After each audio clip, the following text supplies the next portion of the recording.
Trinetra eye hospital advanced cataract and laser centre. సూది మందు కుట్టు లేకుండా ఫాకో సర్జరీ ద్వారా కేవలం గంటలోనే ఆపరేషన్ చేసి డిశ్చార్జ్ చేయబడును. పాత బస్టాండ్ పక్కన అక్షయ రెస్టారెంట్ వెనుక, సిద్దిపేట. మన కొడుకు మంచివాడు కాకపోతే మన బతుకు నాశనమే. ఎవరి కోసమే మనము కని పెంచి ప్రేమతో గోరు ముద్దలు తినిపించిన వాళ్ళు కసాయి రాక్షసుడు అయితే ప్రభుత్వాధికారులు ఎవ్వరూ మంచిగా లేరు. పోలీస్ స్టేషన్లు అవిరీతి స్టేషన్లు అయిపోయింది. నేను హాస్పిటల్ ఉండగా ఇంటి తలాలు పగులగొట్టి అన్ని ఎత్తుకపోయాడు. దేనికోసం సంతకాలు దేనికి? మీ దగ్గర అసలు ఏముంది? నా ఆస్తుల కోసం. నాకు 5 ఎకరాల పొలం ఉంది. ఉన్నదే ఒక్క కొడుకు మీద కేసు ఎట్లా పెడతా? నన్నే కాదు, తల్లిని కూడా కొట్టిండు. 3 సార్లు కొట్టిండు తల్లి. చెల్లెని కొట్టిండు. మా కొడుకు మంచివాడే, అత్తకు భార్యకు బానిసై వాళ్ళు ఎట్లా చెప్తే అట్లా విని ఎవడో మంత్రగాని దగ్గరికి పోయి నాకు సూదులిచ్చి చంపుతా అంటాడు మిమ్మల్ని.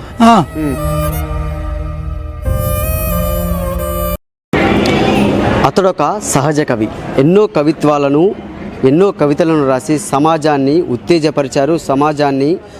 సమాజంలో ఉన్నటువంటి ఘటనలను వెలుగులోకి తీసుకొచ్చిన అతనే ఈరోజు కొడుకు అన్నం పెట్టట్లేదంటూ కూడా కలెక్టరేట్ మెట్లు ఎక్కడం జరిగింది. 2 కొడుకులు కాగా ఒక కొడుకు మరణించగా ఒక కొడుకు ఉద్యోగం చేస్తూ కూడా ఉన్నాడు. ఆ కొడుకు మాకు ఉన్న కొడుకు బుక్కెడు అన్నం కూడా పెట్టకుండా మమ్మల్ని తీవ్ర అవస్థలకు గురి చేస్తున్నారంటూ కూడా ఒక కవి కలెక్టరేట్ మెట్లు ఎక్కడం జరిగింది. ఇక్కడ అధికారులను కూడా సంప్రదించడం జరిగింది. అసలు వాళ్ళది ఏ గ్రామం, అతను ఎక్కడి నుంచి వచ్చాడు, వాళ్ళ కొడుకు ఏం చేస్తాడనేది కూడా చూద్దామంటే మనం మాట్లాడుతుంటూనే ఆయన ఒక కన్నీటి పర్యంతం అవుతున్నాడు, ఏడుస్తున్నాడు. అసలు ఏం జరిగింది, అతను కలెక్టరేట్కి రావడానికి గల కారణాలు ఏంటి అనేది కూడా తెలుసుకుందాం. సరే అంటే చెప్పండి, మీ పేరేం పేరు, మీది ఏ ఊరు, ఎక్కడి నుంచి వచ్చారు మీరు? నా పేరు వేముల శ్రీచరణ్ సాయిదాస్. నన్ను ఎక్కువగా సరస్వతి సంసేపక వేముల శ్రీ వేముల అని పిలుస్తారు, సాయిరామ్ అని కూడా పిలుస్తారు. నేను అనేక సేవా కార్యక్రమాలు, ఒక 60 స్కూళ్ళల్లో సేవలు కూడా చేసిన, కొన్ని 100 మందికి అన్నదానం చేసి మా సత్యసాయి సేవా సంస్థ ద్వారా సేవా కార్యక్రమాలు చేసిన. అయితే మాకు 2 కొడుకులు, ఒక బిడ్డ.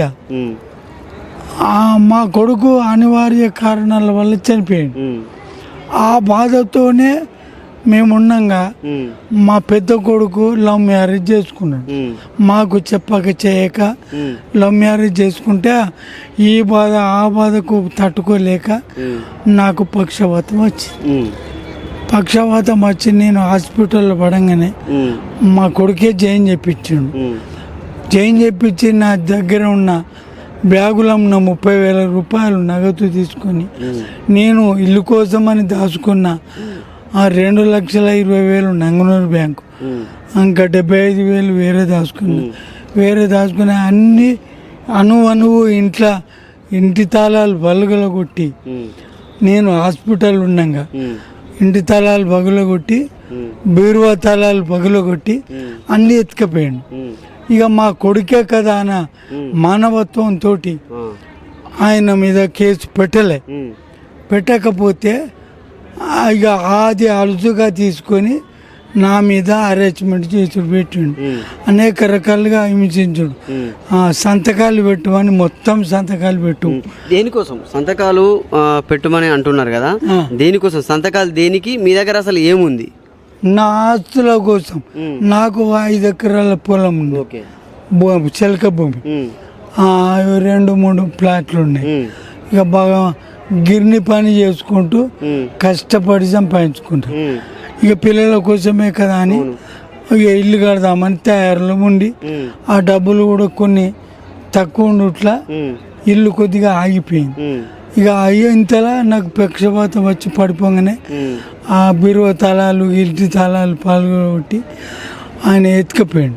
అయినా ఊకున్నా, ఏమనలే. ఇక మన కొడుకు ఉన్నదే ఒక్క కొడుకు మీద కేసు ఎట్లా పెడతా అని కన్న ప్రేమతోటి కేసు పెట్టక ఊకున్నా. అయితే మా బిడ్డను కూడా ఓరవకపోయింది. ఒకనాడు మా ఊళ్ళకి జ్వరం వస్తే మా బిడ్డను పిలిపించుకున్నాం. కొడుకు చక్కగా చూడలే, కోడలు చూడలే, ఎవ్వరు చూడలే. అయితే మా బిడ్డ దగ్గరికి పోదా వచ్చింది, రమ్మంటే వచ్చింది. ఇక ఆ రోజు బాగా లొల్లి పెట్టిండు చెల్ల మీద లొల్లి పెడితే మాకు ప్రాణభయంతో మేము హైదరాబాద్ బిడ్డ దగ్గరికి వెళ్ళిపోవడం జరిగింది. తర్వాత వకీలమ్మతోటి అనేక రకాల ఫోన్ చేసి బెదిరించి మమ్మల్ని అది చేస్తే నేను వినకపోతే ఒక 2 నెలలు ఊరుకొని తర్వాత తప్పైందని మొక్కి నేను చదువుకుంటా నేను అని నమ్మబలికి మా కొడుకు తీసుకొస్తే సిద్దిపేటకు వచ్చినాం. అప్పుడు సిద్దిపేటలో ఉన్నప్పుడు 1 నెల 2 నెలలు మంచిగా చూసుకున్నాడు. తర్వాత కిరాయి ఇవ్వని అడుగుట్లా నేను ఇయ్యేందుకు తనే కాల్ చేసి వెళ్ళిపోయాడు. అంటే అది మీ అంటే వేరే ఇంట్లో కిరాయి ఉన్నప్పుడు వాళ్ళు యజమానులు కిరాయి అడిగితే కాల్ చేసి వెళ్ళిపోయాడా? కాల్ చేసి వెళ్ళిపోయాడు. తర్వాత ఏమైంది మరి? ఎక్కడున్నది కూడా మాకు చెప్పలే.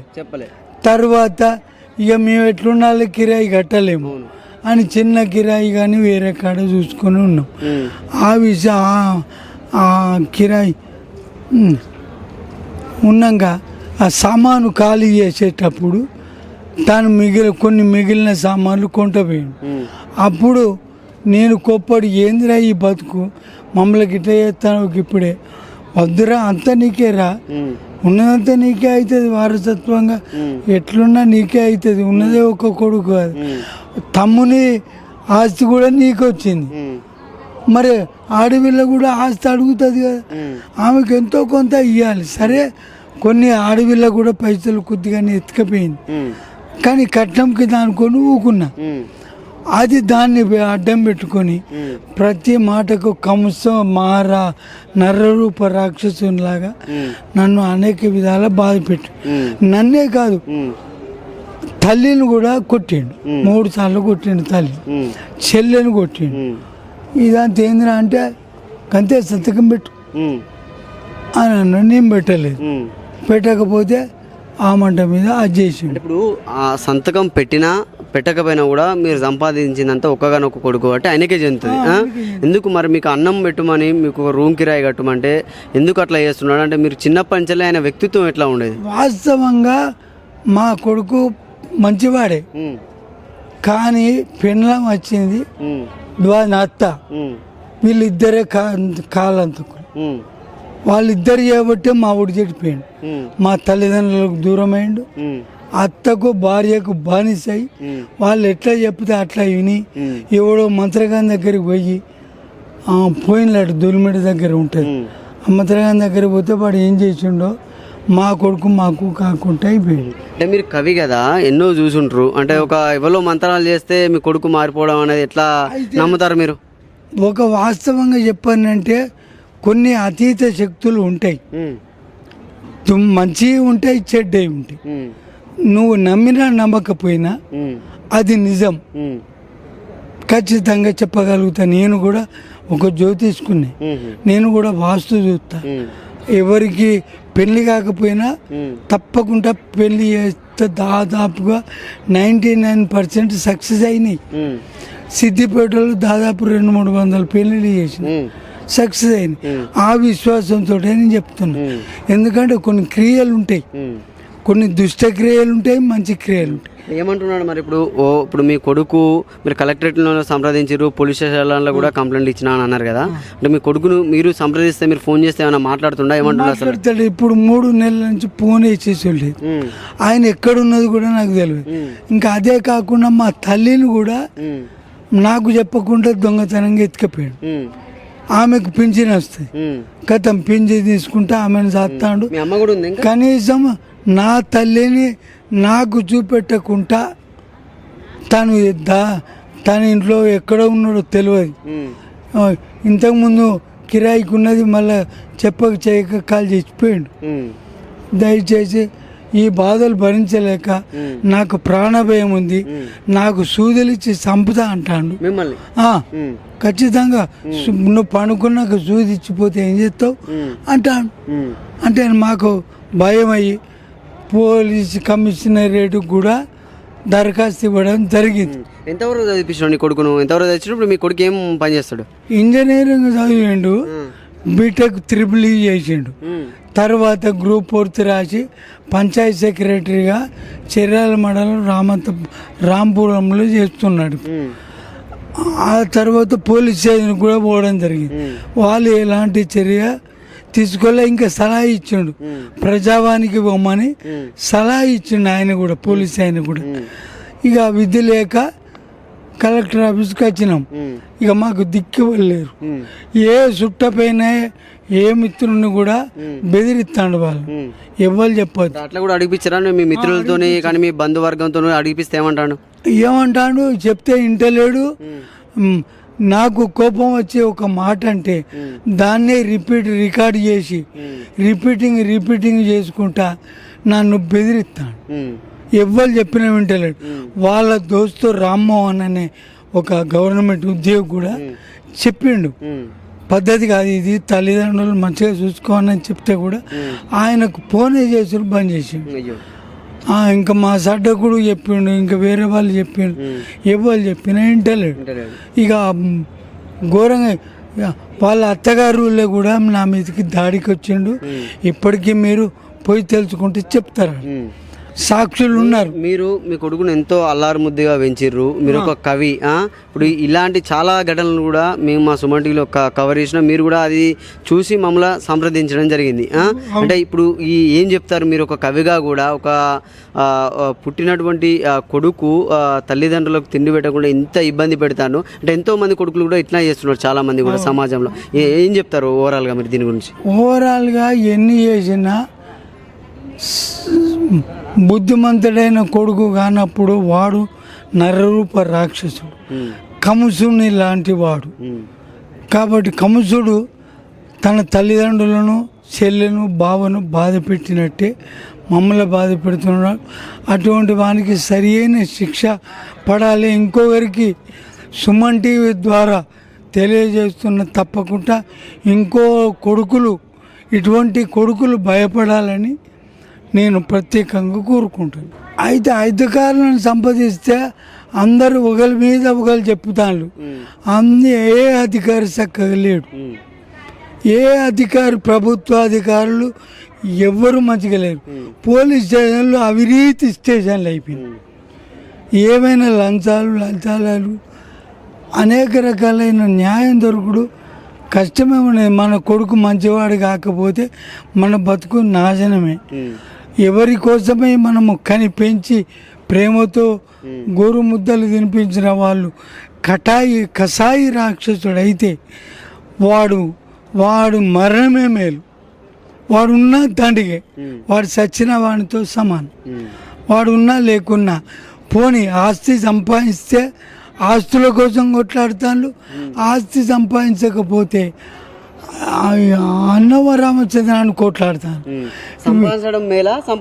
సంపాదించినా సంపాదించకున్నా కుసంస్కారులైన కొడుకులు పుట్టుటే వేస్ట్, వాడి సాగుతో సమానం.